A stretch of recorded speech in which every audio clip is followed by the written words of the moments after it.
1891 मध्य प्रदेश का छोटा सा शहर महू।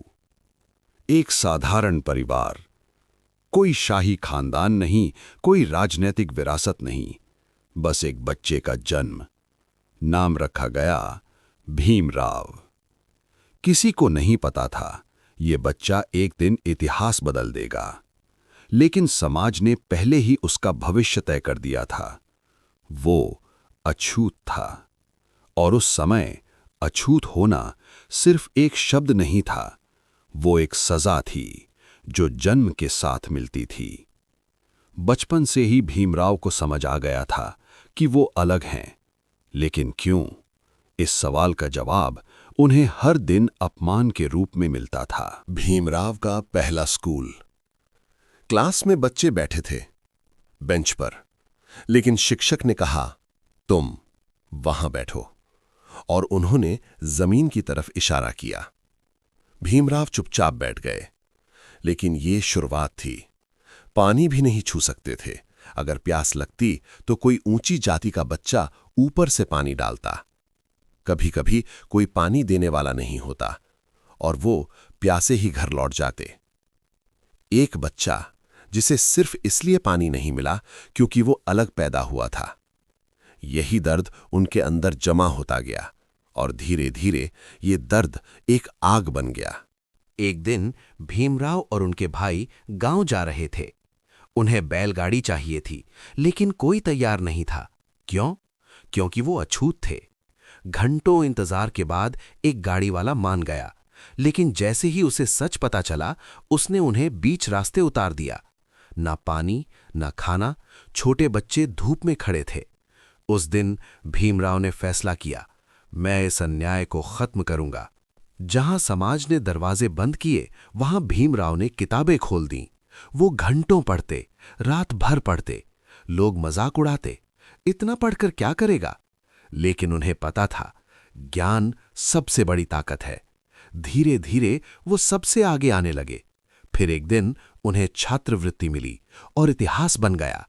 एक अछूत लड़का विदेश पढ़ने गया, कोलंबिया यूनिवर्सिटी, फिर लंदन स्कूल ऑफ इकोनॉमिक्स। वहां पहली बार उन्हें इंसान की तरह ट्रीट किया गया, और वहीं उनके दिमाग में एक सपना जन्मा, मैं ऐसा भारत बनाऊंगा जहां कोई अछूत नहीं होगा। डिग्रियां लेकर वो भारत लौटे, लेकिन भारत नहीं बदला था। वही भेदभाव, वही अपमान। लेकिन इस बार भीमराव बदल चुके थे। अब वो चुप नहीं रहने वाले थे। उन्होंने लेख लिखे, सभा की, भाषण दिए, और फिर उन्होंने पहला बड़ा कदम उठाया, महाड़ सत्याग्रह। 1927, महाड़ का चवदार तालाब। दलितों को पानी पीने की अनुमति नहीं थी। भीमराव हजारों लोगों के साथ पहुंचे। भीड़ चुप थी, हवा भारी थी, और फिर उन्होंने पानी उठाया और पिया। इतिहास बदल गया, लेकिन विरोध भी हुआ, हिंसा हुई। लेकिन अब लड़ाई शुरू हो चुकी थी। भीमराव समझ चुके थे, सिर्फ आंदोलन काफी नहीं, कानून बदलना होगा। उन्होंने राजनीति में कदम रखा, दलितों के अधिकारों की आवाज बने। उन्होंने अलग प्रतिनिधित्व की मांग की। ये मांग इतिहास में एक बड़ा मोड़ बन गई। 1932 ब्रिटिश सरकार ने दलितों को अलग चुनाव देने की बात कही, लेकिन गांधी जी विरोध में थे। तनाव बढ़ गया। गांधी जी ने अनशन शुरू कर दिया। पूरा देश देख रहा था। और फिर भीमराव और गांधी जी के बीच समझौता हुआ, जिसे कहा गया पूना पैक्ट। यह भारत की राजनीति का बड़ा मोड़ था। 1947 भारत आजाद हुआ। देश को संविधान चाहिए था, और जिम्मेदारी मिली डॉक्टर भीमराव अंबेडकर को। उन्होंने दिन रात काम किया, हर नागरिक के अधिकार लिखे, समानता, स्वतंत्रता, न्याय, सब संविधान में जोड़ा। 26 जनवरी 1950 भारत का संविधान लागू हुआ, और वो बच्चा जिसे पानी नहीं मिला, अब देश को अधिकार दे चुका था। लेकिन बाबा साहेब यहीं नहीं रुके। उन्होंने महिलाओं के अधिकारों के लिए भी लड़ाई लड़ी।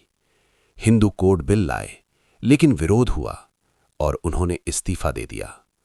उन्होंने कहा, शिक्षित बनो, संगठित रहो, संघर्ष करो।